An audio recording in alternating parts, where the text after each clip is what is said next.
to that. When your kids are little, I believe your kids are in that space because they're part of you. Until they get to that place of understanding where they say, I do, they become adults. And now there's a responsibility on them. But I think at young ages, our kids are that. And I want you to talk about that. That's something we had to learn for ourselves is you see a lot of times that parents don't have conversation with their kids about the hard topics, especially at early ages. And one of the things we arrived at was how can our kids have faith if we hide the moments where our faith was forged, the mistakes that we made, the moments we overcome. So talk about kind of our decision to invite our kids into our hard conversations, and then also our prayers, our fears, all the things. Yeah. So probably a lot of parents probably wouldn't do what we do.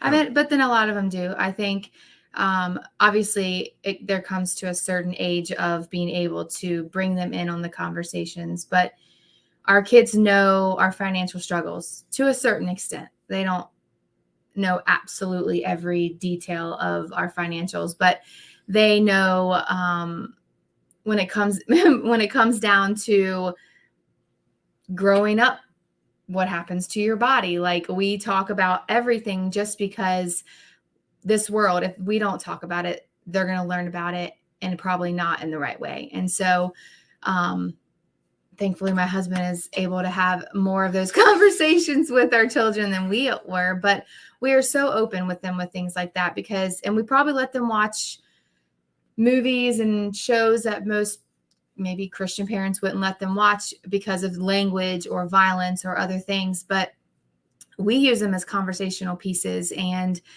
it's been really impactful. And I think our kids are not shocked at the things they see in the world because we have been open with them and open. However, they are informed about them.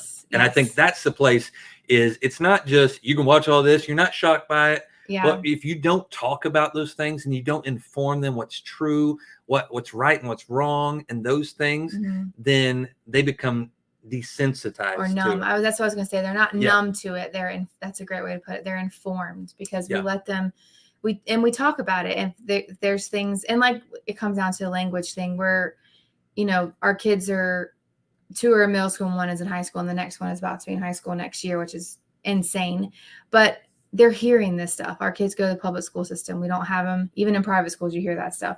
But we just didn't want them to find out things from the world or about the world from the world. We'd rather them learn about it from us in the correct way, in a biblical way. And like I said, I think it's helped them. Now we'll find out as they get older if it's helped them if they but even in the financial realm, they understand why mommy and daddy can't buy something for them all the time. They understand why we can't go on trips all the time. And we let them know that there's financial things that we have to take care of. But we still do a plenty of things. Yeah. But we let them know when we're struggling. I think one of the things too in our faith we brought them into. So, for example, was a couple of years ago, we were moving to Virginia Beach. This call to start our home church, and we were feeling called out of Chesapeake into that area, which for some of you, it's not this great monumental move. It's like 20 minutes. Yeah, it's just down the road. However, but it took them out of their school zone. It transitioned. It was a moment of transition. Yeah. Kids had to change school, all the things. Well, when we were moving, we did not have a home to move into. No. And, when God tells you to do something, you're like, okay, God, we're going to do this. But there was this like we were looking for a home, couldn't find a home. We were down and out. And then the house we were selling sold quicker than we expected. Yeah. So Morgan one day said, God, you told us to do this. Maybe this is your moment of faith too. Maybe this is a connection with somebody who's struggling. If God's telling you to do something, maybe you're like, oh yeah, God tells you to do something. You just hear these words, like whatever you're standing on this. I just want you to hear the story. But we felt like it was time for us to move, that we were being called to this area, and it was time after time. So Morgan said, all right, God, if you told us to move, then you better make it happen. Yeah. Like we've done everything that we can. We've looked for places. Probably a little bit bold on that. Well, it took boldness. Yeah.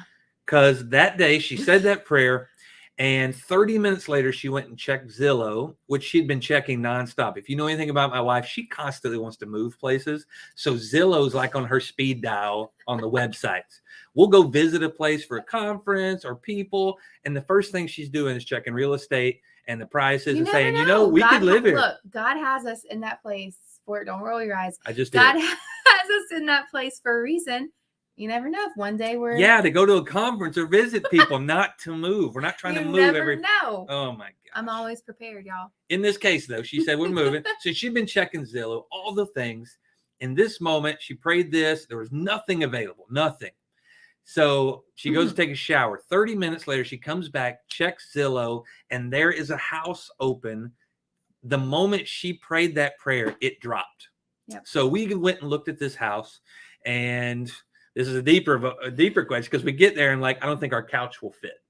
Yeah, it wasn't going to fit. And I said, nope, we're not moving into this house. And Morgan goes, are you telling me you're going to allow our couch to hold us back? And we didn't have a measurement looking at tool. real estate when we go into another city. We don't have a house. We're going to live on the streets. I don't know what we're going to do over a couch. And this was a moment for me where I said, okay, God, I love my couch, but if this is the house we're supposed to live in, then I give up my couch. That was my sanctum, my safe place. Yeah, he loved that thing. Well, we went back with a measuring tape and my couch fit.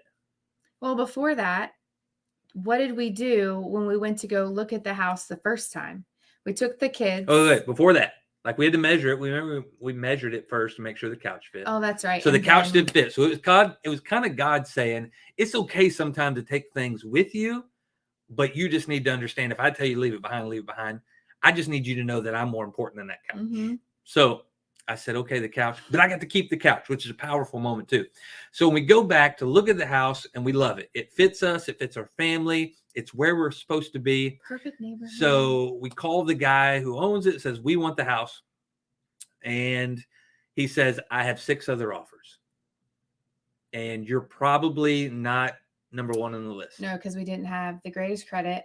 We were coming with animals, which puts you really low on a list when you have animals when you're going to rent a house. Yeah.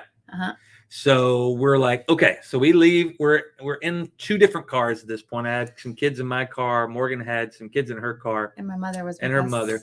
And we just went super biblical. Sometimes you just gotta get super biblical. We pray about it, but we said, you know what? We're going to drive our cars around this house. And this was in a neighborhood with several houses. So we had to drive around the block.